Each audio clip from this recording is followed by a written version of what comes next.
Hello বন্ধুরা, সবাই কেমন আছো? আশা করি সবাই ভালো আছো, আমরাও ভালো আছি। তো আজকে আমরা ট্যুরে বেরোচ্ছি, লং ট্যুর, তাই না? খুব মজা, ফুল ফ্যামিলি, কিন্তু ঘরে লোক রেখে যাচ্ছে। ওকে, আর আমার জন্তু জানোয়ার সব ঘরেই রেখে যাচ্ছি, লোক রেখে যাচ্ছি ওদের দেখাশোনা করার জন্য। হ্যাঁ হ্যাঁ, ট্রেন আছে, টাইম। তো সবাই যাচ্ছি আমরা, খুব মজা।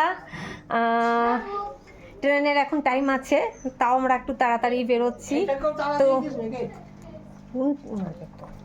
তো সবাই এরপরে আপডেট দিতে থাকবো। এই যে আমাদের ব্যাগ, সব বেরিয়ে পড়েছি, আনন্দ আছে, একটু মনটা খারাপ আমার বাচ্চাদেরকে ছেড়ে যাওয়ার। তো সবাই ভালো থাকবে, সুস্থ থাকবে, সবাইকে বাই বাই, আবার আপডেট দেব।